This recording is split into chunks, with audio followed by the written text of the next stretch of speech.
But as we've evaluated so many of these doctors and specialists, obviously some are better than others, I'll just say.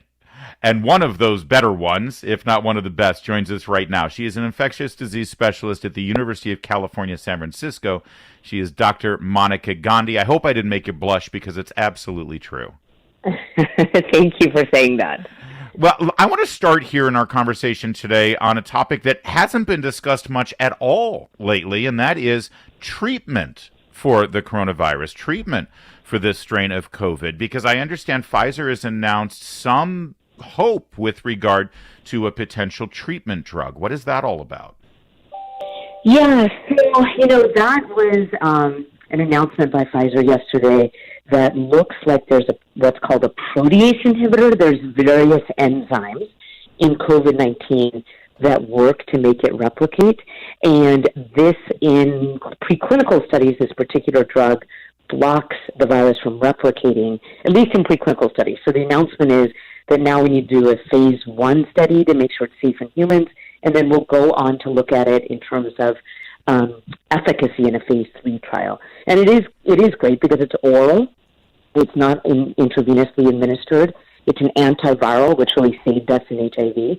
It's specifically targeted against the virus. So it's exciting to have treatment options if there are outbreaks in the future. Though, honestly, if these vaccines are so effective, I'm not sure. Yeah, no, and that's great. And I want to get to the vaccines in a moment. One other question, though, with regard to treatment, even this news from Pfizer notwithstanding, we have learned so much, have we not, the medical profession and the medical community about treating patients with this. Are we seeing great strides here just in terms of what we already know, treating people, and has that reaped some benefits in terms of the mortality rate?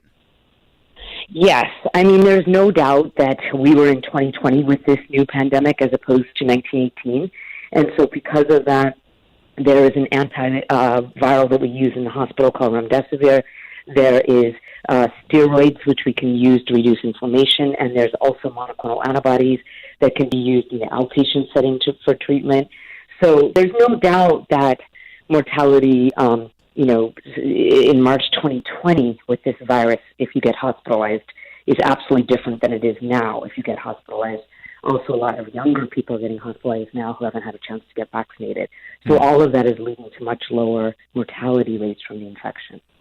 So how are things looking with regard to the rollout of the vaccines and the percentages? What do you sort of, as an infectious disease specialist, are you looking at certain percentages nationwide or within certain regions of the country that you're hoping we can achieve that sort of puts us in more of a comfort zone here? Yes. I mean, I actually have to say that it's okay. So the rate across the country is we're at about 42.8% first dose given, but that's across the country. In places like California, that rate of first dose given is even higher, and the important thing, it's around 50%, and the important 48% actually. But the important thing to remember is it's a combination of your natural in your population plus how fast you roll out vaccine that are keeping cases low. So a very good example is that we had a terrible surge in our epidemic in California over the winter, as we all know, a lot of suffering, and 38% of Californians in a seroprevalence study done by the California DPH have been exposed to the virus. They did this when we were still rolling out vaccine in healthcare populations and long-term care facilities, but not the general population. So you have 38% natural immunity. You have a fast rollout of vaccine after some initial stutters. And that's why we have the lowest case rates in the nation in California. Our case rates are so low, even though we're testing and testing and testing. And that is really wonderful news. And there's still so much confusion. Well, first of all, we're seeing reports of major resistance to those who got the Moderna or the Pfizer, which require 2 doses versus the Johnson & Johnson, where millions are not showing up for that second appointment to get that second dose. Why is that of concern? Because I'm told that even the first dose really provides quite a bit of coverage. So the first dose does provide quite a bit of coverage. In fact, the UK, as you know, adopted a first dose first strategy. So everyone running around there who has been released from a lot of lockdown restrictions have just had one dose in, and their immunity is holding. The issue is actually that's what you just talked about, is how headlines are spun. 92% of Americans came back for that second dose. This is the biggest mass vaccination program in history. I think that's amazing. 8% couldn't find their way back for the second dose because they had to work, there are logistical barriers, they're younger. I mean, it's again this kind of headline spinning that's going on right now. I thought that was an incredible success rate. It would be great if people came back for their second dose. We think that's how the clinical trials were run. Right. But of course the first dose gives high protection. The other model said it's up to 90%. See, so now hold on, because this is exactly what I'm talking about, Dr. Gandhi. So what are these numbers? What are the numbers again? How many have come back for the second dose on these? 92% of people who have been vaccinated in this country. All of the headlines. From their second dose. All of the headlines are fear-mongering and wringing our hands and saying we've got a huge problem here because they're focusing on the 8%. And you're so right. I mean, I would have never guessed it was that small. No, it is not only that small, but it's such an incredible success of this massive vaccination campaign. We're doing great. And I am just going to say it out loud. I have no idea why we were still going to fearmonger at this point with the incredible effectiveness of these vaccines. We are so lucky to have them. We should be talking about easing restrictions. We should be talking about when masks come off. That's motivating for people to get their shot. I don't blame someone who says, hey, you're not telling me life's going to change. Maybe I won't go get this shot. Yeah. So thank you. And thank you for saying it out loud, because I don't know why. Can I dwell on that for a minute before we get back to the science here? Why are there doctors? I know you've got colleagues who agree with you, but they won't say it out loud. You're one of the few who will. Why is there so much resistance within the medical community to say things like that? It's like, hey, listen, 92% is great, and honestly, we should be, stop with the fear, stop with all the scare tactics. I think that we decided to use fear as a tactic because it was just something that we thought we could do to keep people away from each other. And you and I have talked about this before. I keep on going back to my HIV roots. Harm reduction has the same goal as lockdownists have, actually, the same goal, to decrease infections, but taking human behavior into account. Yeah. So, and human needs into account. Okay, so we didn't apply a harm reduction approach in California. I don't think there's any way to deny that. But at this point, when you have these vaccines and they're so incredibly effective, advertisements have figured this out a long time ago, right? Tout the positive aspects, tout how incredibly effective they are. Don't say that there's a few breakthrough infections and that's a disaster. Spell it out. Say how few they are. 5,000 breakthrough infections among 87 million Americans vaccinated. That's 3 zeros before your 5 when you say a percent, 0.0005%.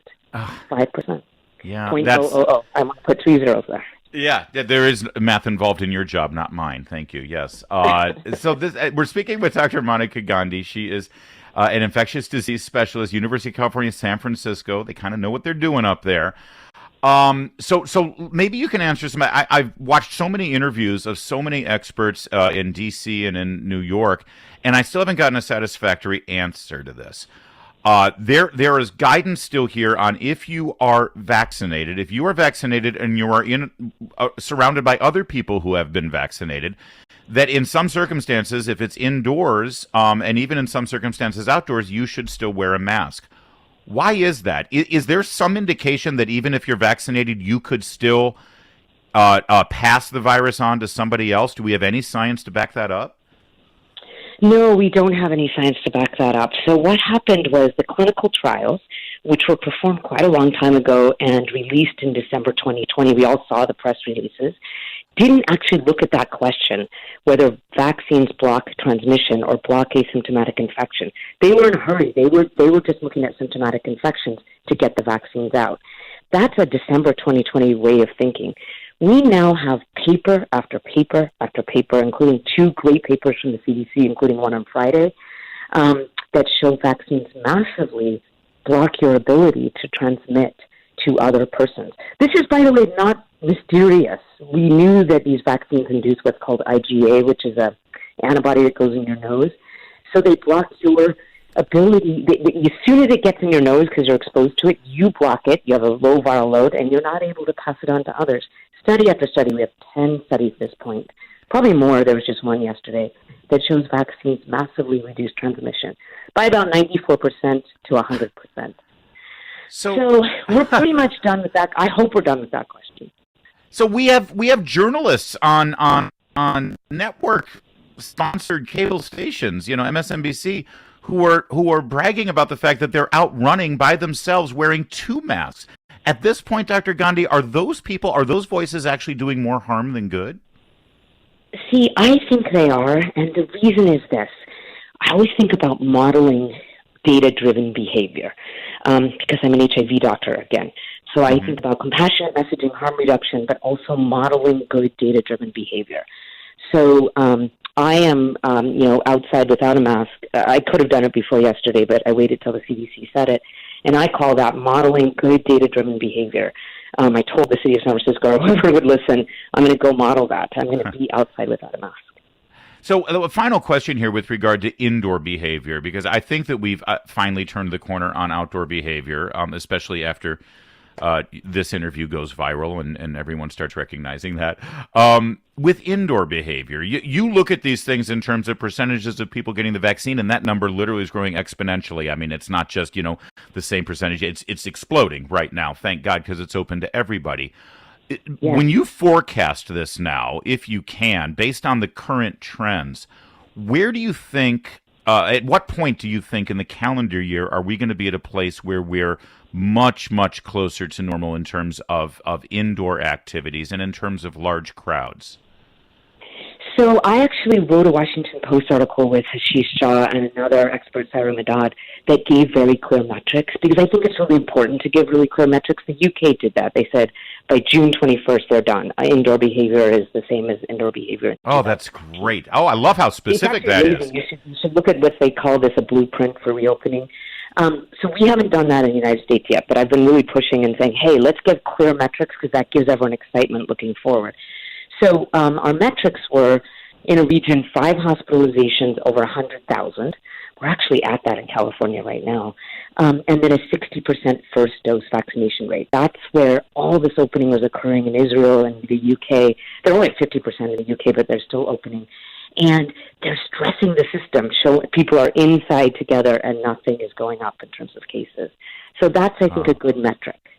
All right, we'll look for that. We're gonna mark that down, and we're gonna follow up when we see those numbers hit. We'll have you back on here, Dr. Gandhi, and we'll push this issue. It's always great to talk with you. Thank you for the great work you're doing and have done. Thank you.